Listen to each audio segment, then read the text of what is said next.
स्वागत है आपका दोस्तों बिहार न्यूज़ में। मैं हूं फिरदौस गनी और आप देख रहे हैं केडीबी लाइव। दोस्तों आज हो चुका है 30 अप्रैल 2026। तो आज की पूरे बिहार की टॉप न्यूज़ लेकर आए हैं आपके लिए। वीडियो शुरू करने से पहले आपसे रिक्वेस्ट है कि अगर आप पहली बार इस चैनल पर आए हैं तो चैनल को सब्सक्राइब करके बेल आइकन को प्रेस कर दीजिए और साथ ही साथ वीडियो को लाइक कर दीजिए, अपने दोस्तों के साथ शेयर भी कीजिए। तो चलिए चलते हैं आज की खबरों की ओर। दोस्तों आज बिहार न्यूज़ की शुरुआत सबसे पहले करेंगे कि किशनगंज, अररिया, पूर्णिया, कटिहार यानी कि सीमांचल, मिथिलांचल समेत पटना सहित बिहार के कई शहरों में आंधी के साथ झमाझम बारिश। जी हाँ, दरअसल बात है कि बिहार में मौसम ने अचानक करवट लेते हुए लोगों को राहत और परेशानी दोनों दे दी है। राजधानी पटना समेत कई शहरों में तेज आंधी के साथ भारी बारिश हुई, जिससे भीषण गर्मी से राहत मिली, लेकिन कई जगह अफरा तफरी का माहौल भी देखने को मिला। रिपोर्ट्स के मुताबिक मौसम विभाग ने बिहार के कई जिलों में आंधी, बारिश और बिजली गिरने को लेकर के अलर्ट जारी किया है। खासकर के उत्तर और पूर्वी बिहार के जिलों में तेज हवाओं और फिर गरज चमक के साथ बारिश की संभावना जताई है, जहाँ पर लोगों को सतर्क रहने की सलाह दी गई है। कुल मिलाकर के ये मौसम बदलाव जहाँ गर्मी से राहत लेकर के आया है, वहीं पर खतरे का संकेत भी दे रहा है। विशेषज्ञों ने लोगों से अपील की है कि खराब मौसम के दौरान घर में रहें, खुले स्थानों और फिर पेड़ों के नीचे खड़े होने से बचें, ताकि किसी भी अनहोनी से सुरक्षित रहा जा सके। बिहार में शादी से पहले गायब हुआ दूल्हा मंडप पूजन के बाद लापता, खुशियां मातम में बदली। दरअसल बात है कि बिहार के बांका जिले से एक बेहद ही चौंकाने वाला मामला सामने आया है, जहां पर शादी की खुशियां अचानक मातम में बदल गई। मंडप पूजन के बाद दूल्हा अचानक लापता हो गया, जिससे पूरे परिवार में हरकत मच गया और माहौल गमगीन हो गया।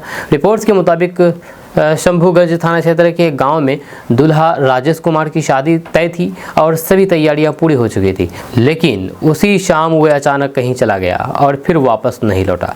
रात भर परिजनों से ढूंढते रहे, लेकिन कोई सुराग नहीं मिला। कुल मिलाकर के इस घटना ने पूरे इलाके को हैरान कर दिया। जहां पर एक तरफ घर में शादी की तैयारी चल रही थी, वहीं पर अब परिवार सदमे में है और रो रो करके बुरा हाल है। जब पुलिस में शिकायत दर्ज कराई गई है और दूल्हे की तलाश जारी है, लेकिन अभी तक उसके गायब होने की वजह साफ नहीं हो पाई है। भाजपा या टीएमसी, बंगाल में किसकी बनेगी सरकार? आ गया है सबसे बड़ा पहला एग्जिट पोल। दरअसल बात है कि पश्चिम बंगाल विधानसभा चुनाव को लेकर के सियासी हलचल तेज हो गई है, जहां पर पहले एग्जिट पोल सामने आने के बाद राजनीतिक माहौल और गर्मा गया है। इस एग्जिट पोल में यह संकेत दिया गया है कि मुकाबला काफी बड़ा रहने वाला है और दोनों प्रमुख दलों के बीच टक्कर देखने को मिल सकती है। रिपोर्ट्स के मुताबिक एग्जिट पोल में बीजेपी और फिर टीएमसी के बीच करीबी मुकाबले का अनुमान जताया गया है, जब कुछ आंकड़ों में भाजपा को बढ़त मिलती दिख रही है, जबकि अन्य में टीएमसी की स्थिति मजबूत बताई जा रही है। इससे साफ है कि अंतिम नतीजे काफ़ी दिलचस्प हो सकते हैं। कुल मिलाकर के ये एग्जिट पोल चुनावी तस्वीर का शुरुआती संकेत भर है, जहाँ असली फैसला तो मतगणना के दिन ही होगा। फिलहाल दोनों ही दल अपनी अपनी जीत का दावा कर रहे हैं और आने वाले दिनों में सियासी बयानबाजी और तेज होने की संभावना है। एलपीजी संकट के बीच अब पीडीएस दुकानों पर मिलेगा कुकिंग का कोयला, बिहार के लोगों को बड़ी राहत। दरअसल बात है कि बिहार में एलपीजी की बढ़ती कीमतों और फिर सप्लाई से जुड़ी परेशानियों के बीच सरकार ने आम लोगों को राहत देने के लिए नया कदम उठाया है। अब बिहार में सार्वजनिक वितरण प्रणाली यानी कि पीडीएस की दुकानों पर कुकिंग कोयला उपलब्ध कराया जाएगा, जिससे गरीब और फिर जरूरतमंद परिवारों को खाना बनाने में आसानी होगी। रिपोर्ट्स के मुताबिक इस पहल का उद्देश्य उन परिवारों को विकल्प देना है जो महंगे गैस सिलेंडर की वजह से परेशानी झेल रहे हैं। पीडीएस दुकानों के जरिए सस्ते दर पर कोयला उपलब्ध होगा, जिससे ग्रामीण और शहरी दोनों क्षेत्रों के लोगों को फायदा मिलने की उम्मीद है। कुल मिलाकर के यह फैसला बिहार के आम लोगों के लिए बड़ी राहत के रूप में देखा जा रहा है। सरकार का मानना है कि इससे रसोई का खर्च कम होगा और जरूरतमंद परिवारों को महंगाई के बीच एक सस्ता विकल्प मिल सकेगा, जिससे उनकी दैनिक जिंदगी आसान हो जाएगी।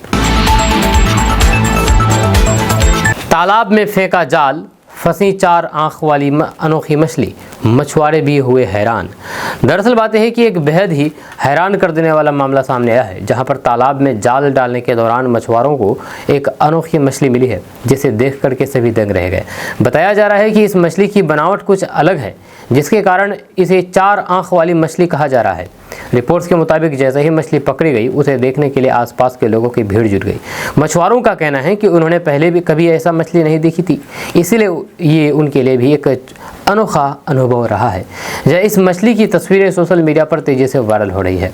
कुल मिलाकर के विशेषज्ञों का मानना है कि ये किसी दुर्लभ प्रजाति या फिर प्राकृतिक बदलाव का परिणाम हो सकता है। हालांकि इसकी सही पहचान के लिए वैज्ञानिक जांच जरूरी बताई जा रही है। फिलहाल ये अनोखी मछली लोगों के बीच जिज्ञासा और फिर चर्चा का विषय बनी हुई है। दिल्ली में मारे गए बिहारी युवक के परिवार को 8 लाख की मदद, सीएम सम्राट चौधरी का बड़ा ऐलान।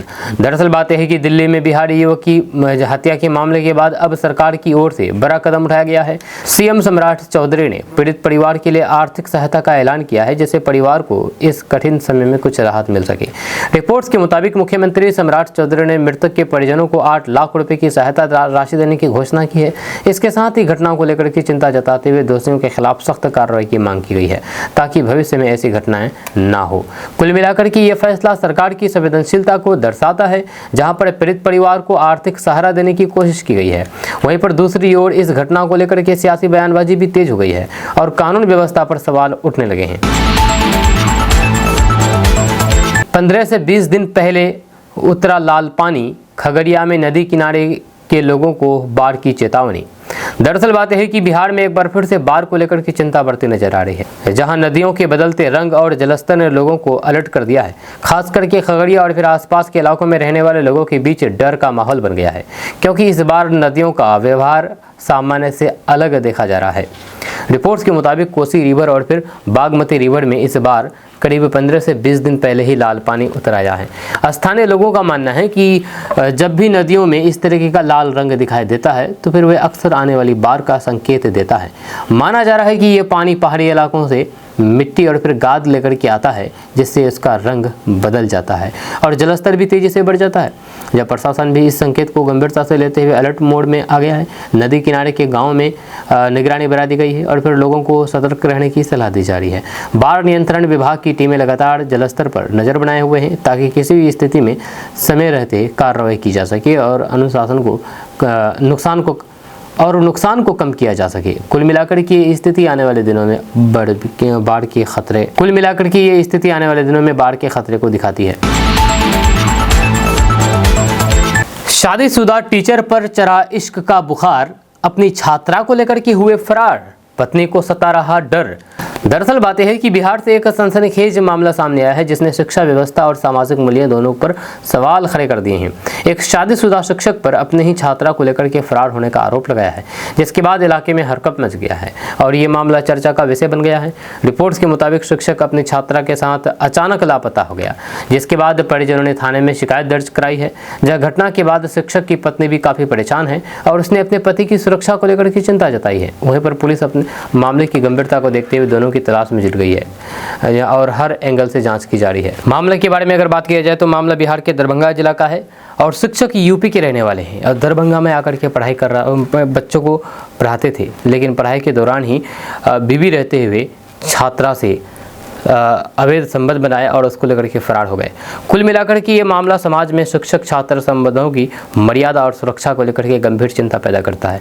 प्रशासन का कहना है कि मामले की पूरी जांच के बाद सख्त कार्रवाई की जाएगी, ताकि ऐसी घटनाओं पर रोक लगाई जा सके और कानून का पालन सुनिश्चित हो सके। बिहार विधान परिषद 2 सीटों पर चुनाव का ऐलान, नीतीश कुमार सहित 10 सीटों पर फैसला कब। दरअसल बात है कि बिहार में विधान परिषद यानी कि एमएलसी चुनाव को लेकर के बड़ी राजनीतिक हलचल देखने को मिल रही है। जहां हाल ही में 2 सीटों पर चुनाव का ऐलान किया गया है, जिसके बाद सियासी पार्टियां सक्रिय हो गई है और फिर उम्मीदवारों को लेकर के रणनीति बनाना शुरू कर दिया गया है। रिपोर्ट्स के मुताबिक ये सीटें खाली होने के कारण चुनाव कराए जा रहे हैं और फिर इसके लिए चुनाव आयोग जल्द ही पूरा कार्यक्रम जारी करेगा। वहीं पर बाकी 10 सीटें, जिनमें नीतीश कुमार से जुड़े सीट भी शामिल मानी जा रही है, उन पर फैसला उनके कार्यकाल समाप्त होने की तारीख के आधार पर लिया जाएगा। आमतौर पर विधान परिषद की सीटों पर चुनाव तब घोषित होते हैं जब उनका कार्यकाल खत्म होने के करीब होता है या सीट खाली होती है। कुल मिलाकर के अभी सिर्फ 2 सीटों के लिए चुनाव की प्रक्रिया शुरू हुई है, जबकि बाकी सीटों पर चुनाव का ऐलान आने वाले समय में किया जाएगा। राजनीतिक तौर पर यह फैसला काफ़ी अहम माना जा रहा है, क्योंकि इस चुनाव के जरिए पार्टी अपनी ताकत बढ़ाने और समीकरण मजबूत करने की कोशिश करेगी। मई महीने में पूरे 12 दिन बैंक रहेंगे बंद। यहाँ देखिए पूरा हॉलीडे लिस्ट। दरअसल बात यह है कि मई महीने में बैंकिंग सेवाओं को लेकर के एक अहम अपडेट सामने आया है, जहाँ पर पूरे महीने में करीब 12 दिन बैंक बंद रहने वाले हैं। इस खबर के बाद आम लोगों को अपने ज़रूरी काम पहले से प्लान करने की सलाह दी जा रही है, ताकि किसी तरह की परेशानी का सामना न करना पड़े। रिपोर्ट्स के मुताबिक इन छुट्टियों में रविवार, दूसरे, चौथे शनिवार के साथ साथ अलग अलग राज्यों में त्यौहार भी शामिल है। हालांकि सभी छुट्टियां पूरे देश में एक साथ लागू नहीं होगी, क्योंकि कुछ अवकाश क्षेत्रीय स्तर पर होते हैं। इसके बावजूद भी कई दिनों तक बैंक बंद रहने से कामकाज प्रभावित हो सकता है। कुल मिलाकर के अगर आपको बैंक से जुड़ा कोई भी जरूरी काम करना है तो फिर पहले ही निपटा लेना बेहतर होगा। हालांकि राहत की बात यह है कि ऑनलाइन बैंकिंग, मोबाइल ऐप और एटीएम सेवाएं सामान्य रूप से जारी रहेंगी, जिससे लोगों को जरूरी लेन देन में ज़्यादा परेशानी नहीं होगी। सम्राट कैबिनेट में कैसे मंत्री बनेंगे दीपक प्रकाश? एमएलसी पद पर बीजेपी ने बढ़ाया सस्पेंस। दरअसल बात है कि बिहार की राजनीति में कैबिनेट विस्तार को लेकर के हलचल तेज हो गई है, जहां पर दीपक प्रकाश के मंत्री बनने को लेकर के बड़ा सवाल खड़ा हो गया है। चर्चा इस बात की है कि अगर उन्हें कैबिनेट में जगह मिलती है तो फिर इसके लिए पहले उन्हें एमएलसी का सदस्य बनाना जरूरी होगा। रिपोर्ट्स के मुताबिक दीपक प्रकाश को एमएलसी बनाने की संभावना को लेकर के सियासी गलियारों में चर्चा तेज है।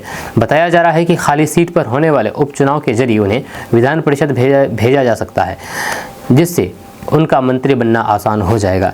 दरअसल नियम के अनुसार किसी भी मंत्री के लिए विधानसभा या फिर विधान परिषद का सदस्य होना जरूरी होता है। पहले भी दीपक प्रकाश बिना किसी सदन के सदस्य बने मंत्री रह चुके हैं, जिसे लेकर के विवाद हुआ था।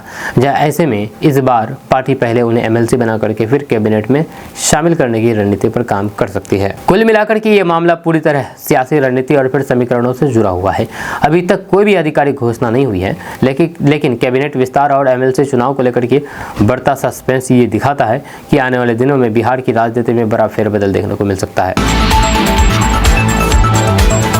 चिराग पासवान को कटघरे में उतार खड़ी हो गई तेजस्वी यादव की पार्टी, पूछ रही संबंध बता दीजिए।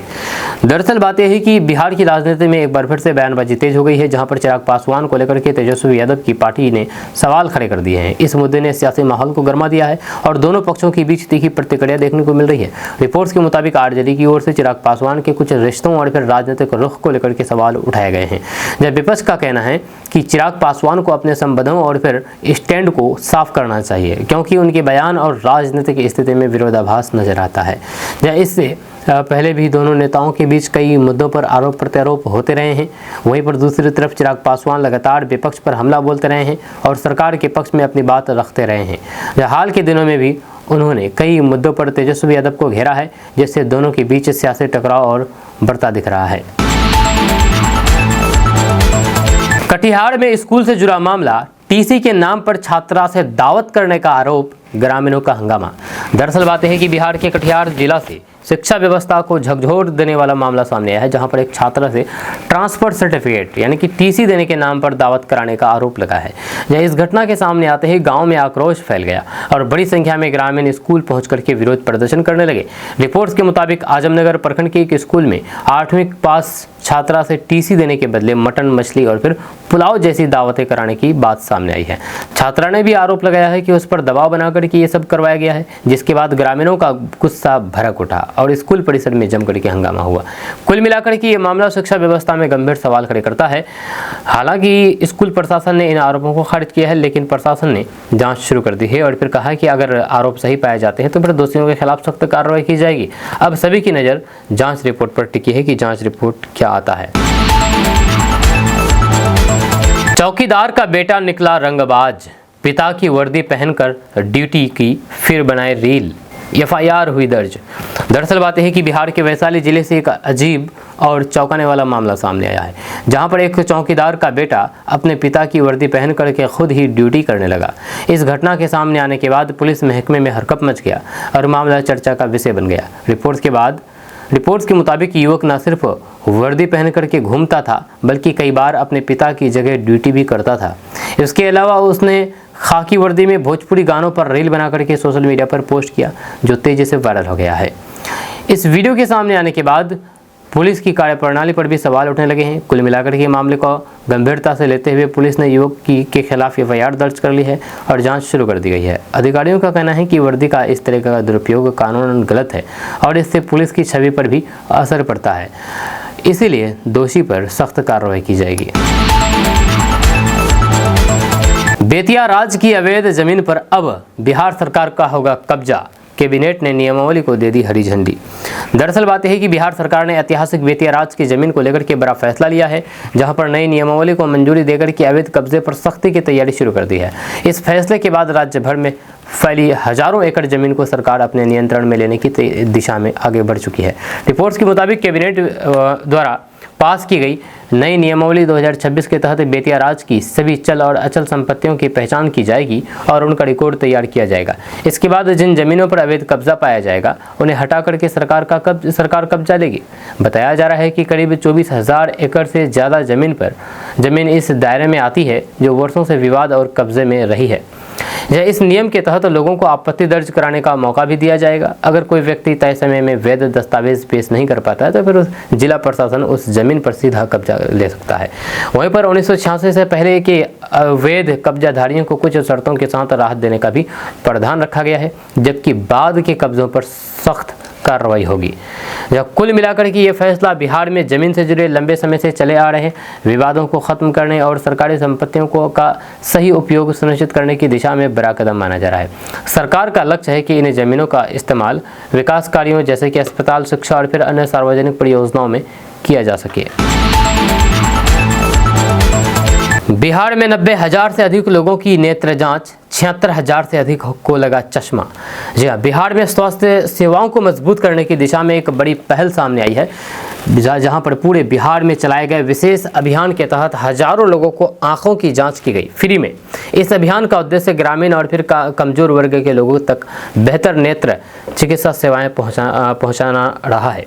रिपोर्ट्स के मुताबिक इस अभियान के दौरान 90,000 से ज़्यादा लोगों की आंखों की जाँच की गई, जिनमें से करीब 76,000 लोगों को चश्मा उपलब्ध कराया गया। इस तरह के कैंप खासतौर पर उन लोगों के लिए लाभकारी साबित हो रहे हैं जो आर्थिक कारणों से आंखों की जांच या फिर इलाज नहीं कर पाते।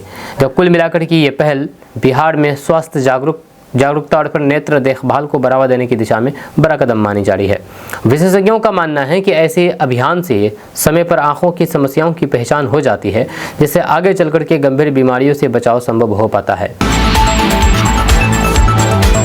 बिहार में बढ़ गया है अपराधियों का मनोबल, आरजेडी नेता शक्ति यादव का बड़ा आरोप। दरअसल बात है कि बिहार की राजनीति में कानून व्यवस्था को लेकर के एक बार फिर से बयानबाजी तेज हो गई है, जहां पर नेता शक्ति सिंह यादव, जो कि आरजेडी के नेता है, उन्होंने बिहार में अपराधियों के बढ़ते मनोबल को लेकर के सरकार पर निशाना साधा है।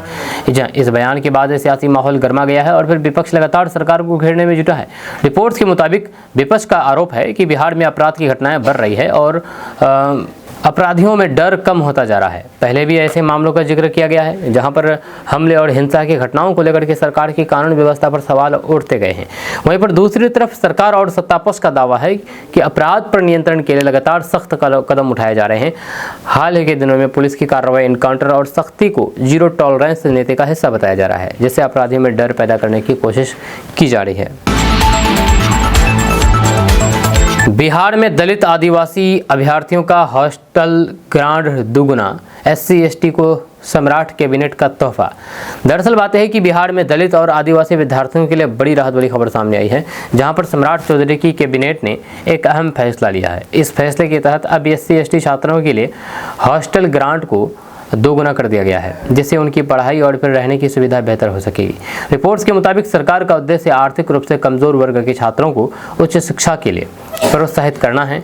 यह ग्रांट बढ़ने से छात्रों को हॉस्टल, भोजन और फिर अन्य जरूरी खर्चों में मदद मिलेगी, जिससे वे बिना आर्थिक दबाव के अपनी पढ़ाई पर ध्यान दे सकें। कुल मिलाकर के ये फैसला शिक्षा के क्षेत्र में समान अवसर देने की दिशा में बड़ा कदम माना जा रहा है। जब सरकार का मानना है कि इसे ज़्यादा से ज़्यादा दलित और फिर आदिवासी छात्र शिक्षा से जुड़ेंगे और फिर भविष्य में बेहतर करियर बनाएंगे। सम्राट कैबिनेट ने 104 करोड़ की योजनाओं को दी मंजूरी, बिहार में बम्पर बहाली। 208 ब्लॉकों में खोलेंगे कॉलेज। जब बिहार में शिक्षा और रोजगार को लेकर के एक बड़ा फैसला सामने आया है, जहां पर सम्राट चौधरी की कैबिनेट ने करीब 104 करोड़ रुपए की योजनाओं को मंजूरी दे दी है। इस फैसले के बाद बिहार के युवाओं के लिए बड़े अवसर खुलने की उम्मीद जताई जा रही है। रिपोर्ट्स के मुताबिक इस योजना के तहत बिहार के 208 ब्लॉकों में नए कॉलेज खोले जाएंगे, जिससे उच्च शिक्षा की पहुंच गाँव और फिर छोटे कस्बों तक बढ़ाई जाएगी। इसके साथ ही इन कॉलेजों में शिक्षकों और फिर कर्मचारियों की भर्ती भी होगी, जिससे रोजगार के नए अवसर भी पैदा होंगे। कुल मिलाकर के ये फैसला बिहार के शिक्षा ढांचे को मजबूत करने और फिर युवाओं को अपने ही राज्य में बेहतर पढ़ाई का मौका देने की दिशा में बड़ा कदम माना जा रहा है। यह सरकार का मानना है कि इससे छात्रों का पलायन कम होगा और फिर स्थानीय स्तर पर ही बेहतर भविष्य तैयार किया जा सकेगा। कोसी गंडक के श्राप से मुक्ति की तैयारी। 2 मई को काठमांडू में भारत नेपाल के बीच होगी महाबैठक। दरअसल बात यह है कि बिहार में अब हर साल आने वाली बाढ़ की समस्या को लेकर के एक बड़ी पहल सामने आई है, जहां पर कोसी और गंडक नदियों से जुड़ी चुनौतियों पर भारत और नेपाल के बीच अहम बैठक होने जा रही है। 2 मई को काठमांडू में होने वाली इस महाबैठक पर दोनों देशों की नजरें टिकी हुई है। रिपोर्ट्स के मुताबिक इस बैठक में बाढ़ नियंत्रण, तटबंधों की मजबूती और फिर जल प्रबंधन जैसे मुद्दों पर विस्तार से चर्चा होगी। खास करके कोसी रिवर और फिर गंडक रिवर से हर साल होने वाली तबाही को कम करने के लिए संयुक्त रणनीति बनाई जा सकती है। जब लंबे समय से इन नदियों को बिहार के लिए श्राप माना जाता रहा है, क्योंकि मानसून में इनके उफान से लाखों लोग प्रभावित होते हैं। कुल मिलाकर के ये बैठक बिहार के लिए बेहद महत्वपूर्ण मानी जा रही है। अगर दोनों देशों के बीच ठोस समझौता होता है तो फिर बाढ़ की समस्या से राहत मिलने की उम्मीद बढ़ेगी और हर साल होने वाले नुकसान को काफ़ी हद तक कम किया जा सकेगा। बोरिया बिस्तर समेट लीजिए एसएसपी साहब, सीएम सम्राट चौधरी का कड़ा संदेश। इनकाउंटर थ्योरी का दिए संदेश समझ लीजिए। दरअसल बात यह है कि बिहार में कानून व्यवस्था को लेकर के सख्त रुख अपनाते हुए बिहार के मुख्यमंत्री सम्राट चौधरी का एक कड़ा संदेश सामने आया है, जिसने प्रशासनिक महकमे में हलचल बढ़ा दी है। जहां उनके इस बयान को सीधे तौर पर पुलिस अधिकारियों, खास करके एसएसपी स्तर के अधिकारियों के लिए चेतावनी के रूप में देखा जा रहा है। जहाँ रिपोर्ट्स के मुताबिक मुख्यमंत्री सम्राट चौधरी ने साफ कहा है कि अगर अपराध पर नियंत्रण नहीं हुआ तो जिम्मेदार अधिकारियों को पद छोड़ना पड़ सकता है। साथ ही साथ इनकाउंटर थ्योरी का जिक्र करते हुए अपराधियों के खिलाफ सख्त कार्रवाई का संकेत भी दिया है, जिससे पुलिस तंत्र को और सक्रिय होने का संदेश मिला है। कुल मिलाकर के ये बयान बिहार में अपराध के खिलाफ जीरो टॉलरेंस नीति को दर्शाता है। एक तरफ सरकार सख्ती का संदेश दे रही है तो दूसरी तरफ प्रशासन पर दबाव भी बढ़ गया है कि वे अपराध नियंत्रण में कोई ढिलाई ना बरतें। आने वाले दिनों में इसका असर कानून व्यवस्था पर देखने को मिल सकता है। बिहार में 2 जगहों से संजय गांधी साफ। सम्राट सरकार ने पटना जू और डेयरी संस्थान को दिया नया नाम।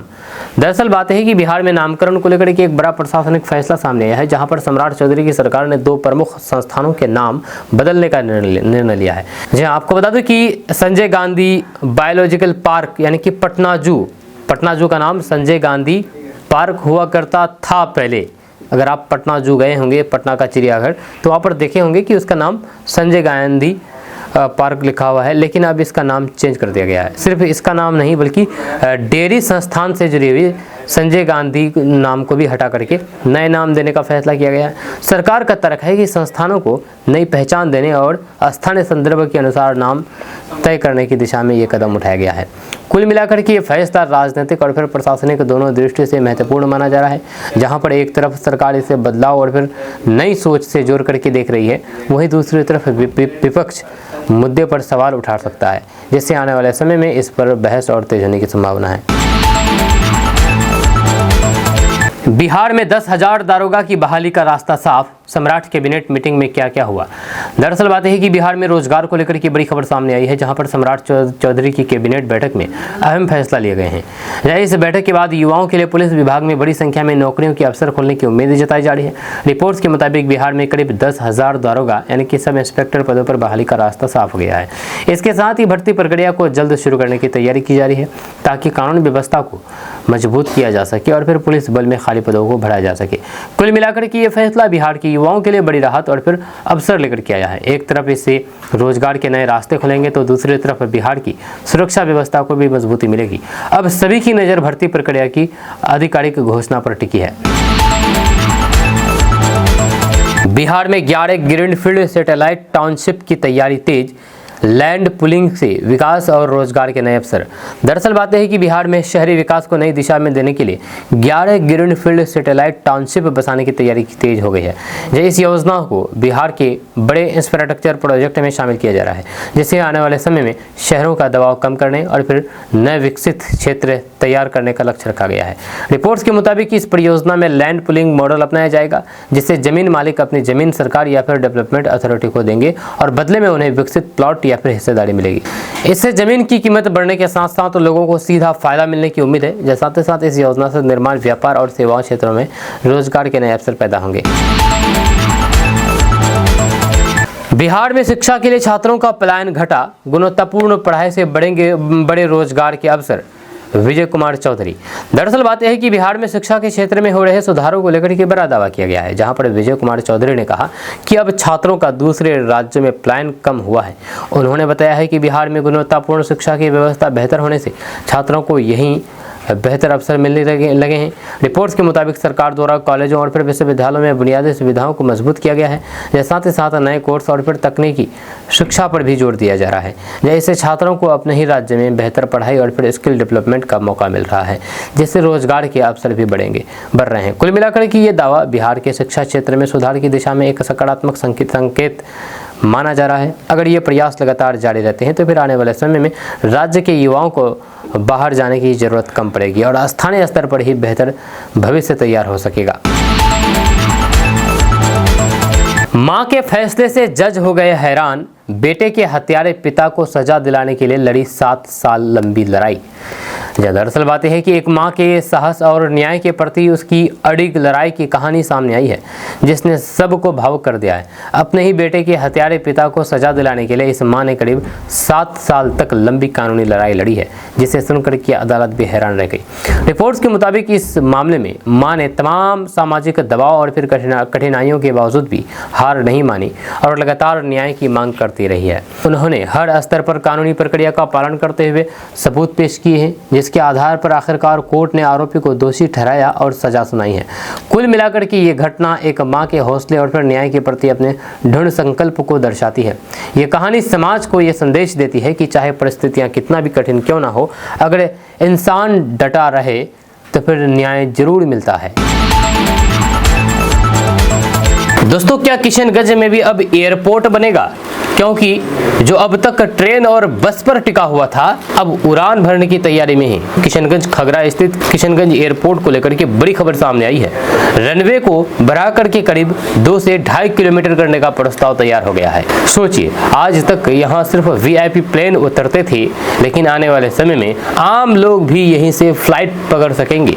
सीमांचल के लिए किसी सपने से कम नहीं है। अभी की बात करें तो किशनगंज एयरपोर्ट का रनवे करीब 900 मीटर है, यानी कि छोटे प्लेन तो आ सकते हैं, लेकिन बड़े या फिर मीडियम साइज के विमान नहीं उतर सकते। यही वजह है कि यहाँ से नियमित उड़ान सेवा शुरू नहीं हो पाई है, लेकिन अब तस्वीर बदलने वाली है। बिहार सरकार की पहल के बाद जिला प्रशासन ने रनवे बनाने का प्रस्ताव भेज दिया है। जब प्लान है 900 मीटर से सीधे 2 से 2.5 किलोमीटर तक रनवे का विस्तार, मतलब अब बड़े विमान भी आराम से लैंड कर सकेंगे।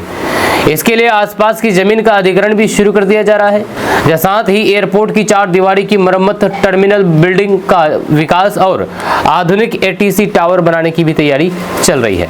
हालांकि एक चुनौती भी है, एयरपोर्ट के दोनों तरफ पश्चिम बंगाल की सीमा काफी करीब है, इसलिए विस्तार सीमित दायरे में ही होगा। लेकिन इसके बावजूद भी सरकार ने जो प्लान बनाया है वह सीमांचल के लिए गेम चेंजर साबित हो सकता है। अभी तक किशनगंज के लोग फ्लाइट पकड़ने के लिए बागडोगरा या फिर पूर्णिया एयरपोर्ट पर निर्भर है, लेकिन अगर ये प्रोजेक्ट पूरा हो गया तो फिर किशनगंज से ही सीधी हवाई सेवा शुरू हो जाएगी। अब सवाल यह है कि क्या ये सपना जल्दी हकीकत में बनेगा? क्या किशनगंज को अब एयर कनेक्शन मिलेगा? फिलहाल उम्मीदों को पंख मिल चुका है, बस इंतजार है उड़ान का। आपका इसके बारे में क्या कहना है? नीचे कमेंट बॉक्स में कमेंट करके जरूर बताइएगा। दोस्तों, क्या मरे हुए व्यक्ति भी मजदूरी कर सकता है? जो व्यक्ति मर गया है, क्या वह मजदूरी कर सकता है? अब आप सोच रहे होंगे कि ये क्या सवाल है, तो आपको बता दूं कि किशनगंज में ऐसा हुआ है। किशनगंज में मरे हुए व्यक्ति भी मजदूरी कर रहा है। यहीं तक नहीं, मजदूरी करके उसका पैसा भी उठा रहा है। किशनगंज से एक ऐसा मामला सामने आया है जो सुनकर के आप भी चौंक जाएंगे। यहाँ पर मनरेगा में ऐसे लोगों के नाम पर मजदूरी निकाली गई जो इस दुनिया में है ही नहीं। जी हाँ, देगल बैंक प्रखंड के तुलसिया पंचायत में मनरेगा योजना में बड़ा घोटाला सामने आया है। जिला स्तरीय जांच में करीब 15 लाख रुपए की गड़बड़ी का खुलासा हुआ है। जांच रिपोर्ट के मुताबिक रूहुल हक नाम के एक जॉब कार्डधारी की मौत 16 दिसंबर 2024 को हो चुकी थी, लेकिन सिस्टम इतना सक्रिय था कि उनके नाम पर अप्रैल, मई और जून 2025 तक काम दिखाया गया है और मजदूरी का भुगतान भी कर दिया गया है। अब सवाल यह है कि जब वो व्यक्ति ही नहीं है तो फिर काम किसने किया और पैसे किसने निकाले? यही नहीं, जांच में यह भी सामने आया है कि कई योजनाओं में जमीन पर कोई काम हुआ ही नहीं है। जी हाँ, लेकिन कागजों में सब कुछ फिट दिखाया गया है और मजदूरी के साथ साथ सामगड़ी मद में भी भुगतान कर दिया गया है। जहाँ कुछ जॉब कार्डधारियों ने तो शपथ पत्र देकर के साफ कर दिया है कि उन्होंने कोई काम नहीं किया है, फिर भी उनके खाते में पैसे भेज दिए गए, यानी कि बिना काम सीधा भुगतान। ग्राम सभा की प्रक्रिया भी सवालों के घेरे में है। उपस्थिति रजिस्टर से लेकर के योजना स्वीकृति तक कई दस्तावेज संदिग्ध पाए गए हैं। इतना ही नहीं, कुछ पुराने तालाबों को नया काम दिखा करके पैसे निकाल लिए गए, यानी पुराने काम पर नया बिल। अब इस पूरे मामले ने मनरेगा की निगरानी व्यवस्था पर बड़ा सवाल खड़ा कर दिया है। जिलाधिकारी विशाल राज ने खुद इस गड़बड़ी की पुष्टि की है और साफ कर दिया है कि दोषियों की पहचान करके कड़ी कार्रवाई की जाएगी। साथ ही साथ सरकारी पैसे की वसूली भी होगी। लेकिन असली सवाल यही है कि क्या सिर्फ कार्रवाई से सिस्टम सुधरेगा या फिर कुछ दिनों बाद फिर वही खेल शुरू हो जाएगा। किशनगंज का ये मामला सिर्फ घोटाला नहीं बल्कि सिस्टम की पोल खोलने वाला आईना है। अब देखना होगा कि इस बार सच में बदलाव आता है या फिर फाइलों में ही मामला दब करके रह जाता है। आपका इसके बारे में क्या कहना है, नीचे कमेंट बॉक्स में कमेंट करके जरूर बताइएगा। दोस्तों, किशनगंज जिले में पिछले कुछ दिनों से मौसम का मिजाज लगातार बदल रहा है, लगातार बारिश हो रही है। मौसम इस तरह से बना हुआ है जैसे मानो कि जुलाई अगस्त का महीना हो, जिससे किसानों की चिंता गहराती जा रही है। कभी ओलावृष्टि, कभी अतिवृष्टि, तो कभी बाढ़ और कभी सूखे। सीमांचल क्षेत्र के किसान परेशान है। सीमांचल क्षेत्र के किसानी पहले ही संघर्ष कर रहा है। ऐसे में बारिश और आसमान में छाए काले बादलों ने किसानों की मुश्किलें और बढ़ा दी है। आज सुबह से ही किशनगंज जिले का मौसम पूरी तरह से बदला बदला नजर आया। दिन भर आसमान में घने बादल छाए रहे और शाम होते होते बारिश शुरू हो गई। जहाँ बारिश इस कदर हुई जैसे मानो सावन का महीना हो। जहाँ ठंडी हवा चलती रही जिससे लोग जहाँ एक और मौसम में बदलाव महसूस कर रहे थे, वहीं पर किसानों के चेहरे पर चिंता की लकीरें साफ दिखाई दी, क्योंकि बारिश से उनकी मक्के की फसल को काफी नुकसान पहुंचा है। खेतों की ओर देखते ही किसानों की हलक सूख जाते थे, क्योंकि उन्हें अपनी मेहनत की फसल बर्बाद होने का डर सता रहा था। स्थानीय किसानों का कहना है कि इस बार पहले से ही मक्का और गेहूं की फसल को भारी नुकसान हो चुका है। बेमौसम बारिश और ओलावृष्टि ने तैयार फसलों को बुरी तरह से प्रभावित कर दिया है, जिससे उत्पादन में भारी गिरावट की आशंका है।